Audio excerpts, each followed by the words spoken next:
नमस्कार, जय हिंद, जय भारत। दोस्तों, गणतंत्र दिवस व बसंत पंचमी की आप सभी को हार्दिक शुभकामनाएं। आज के इस वीडियो लेक्चर में हम भारत के कुछ प्रमुख व महत्वपूर्ण प्रतीक चिन्हों की बात करेंगे। ऐसे प्रतीक चिन्ह जो भारत के राष्ट्रीय व अंतर्राष्ट्रीय स्तर पर अति महत्वपूर्ण व अति विशिष्ट हैं, जो हमें और आप सबको पता होना चाहिए। भारत का गणराज्य कोई नया नहीं है। 6ठी शताब्दी ईसा पूर्व और भगवान बुद्ध के जन्म व जन्म से पहले भी भारत में गणराज्य था, जिसका श्रेष्ठ उदाहरण वैशाली के लिच्छवी और खुशीनारा के मल्ल हैं। आप सभी ने इतिहास की किताबों में 10 गणराज्य पढ़ा होगा 6ठी शताब्दी ईसा पूर्व के। अभी आपकी स्क्रीन पे भारत के कुछ प्रमुख व महत्वपूर्ण राष्ट्रीय चिन्ह व प्रतीक व ऐतिहासिक व हमारे पूरे देश की एकता और अखंडता को दर्शाने वाले चिन्ह आ रहे हैं। सबसे पहले बात करेंगे तिरंगा, ट्राई कलर, जिसे पिंगली वेंकैया ने डिज़ाइन किया था, जिसके 3 रंगों से मिलकर बना है ये तिरंगा, जिसके बीचों बीच में अशोक चक्र है। उसके बाद नेशनल एम्बलम, इसको हम लॉयन कैपिटल ऑफ अशोका कहते हैं।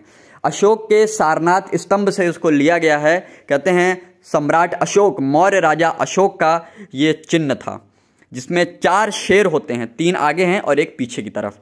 इसके अलावा हमारा देश का उद्देश्य आपने किताबों में, कानूनों में हर जगह पढ़ा होगा, सत्यमेव जयते।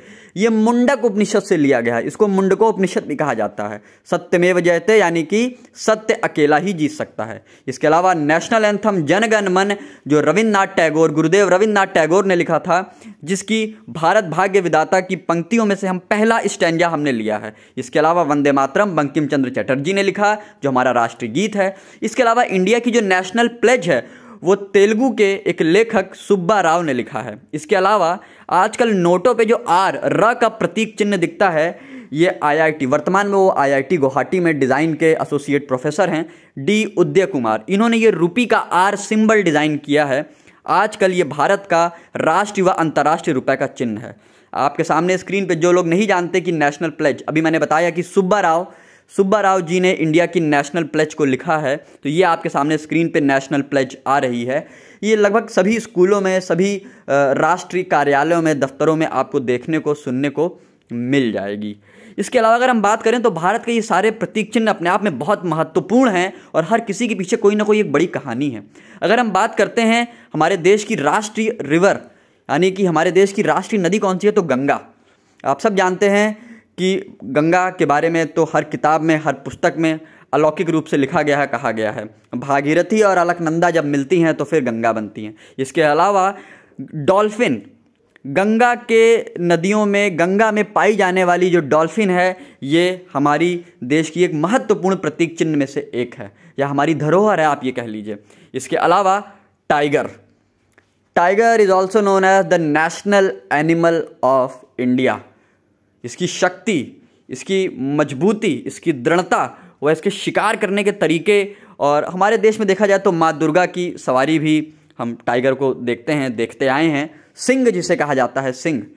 इसके अलावा अक्टूबर 2010 में, 22 अक्टूबर 2010 में पर्यावरण मंत्रालय ने हाथी को भारत की राष्ट्रीय धरोहर, ध्यान दीजिएगा, हेरिटेज, धरोहर पशु के रूप में चिन्हित किया। The national heritage, that is the Indian elephant.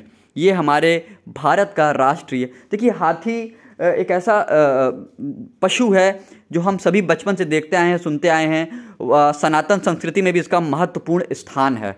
कई लोग इसको पूजा पाठ में व अन्य बहुत तरीके से जोड़ते हैं।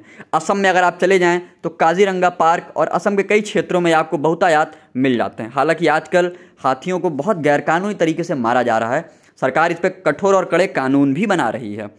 तो उम्मीद करते हैं आज के इस वीडियो लेक्चर में आपको भारत की सारी राष्ट्रीय प्रमुख, ऐसा नहीं है कि इसके अलावा और भी नहीं, और भी बहुत सारे हैं, परंतु मैंने पूरा प्रयास किया है कि इस वीडियो में भारत की सारी प्रमुख राष्ट्रीय धरोहर व प्रतीक चिन्ह, विशेषकर प्रतीक चिन्हों को मैं आपको बताऊं, और उम्मीद करता हूं कि आपको समझ में आया होगा।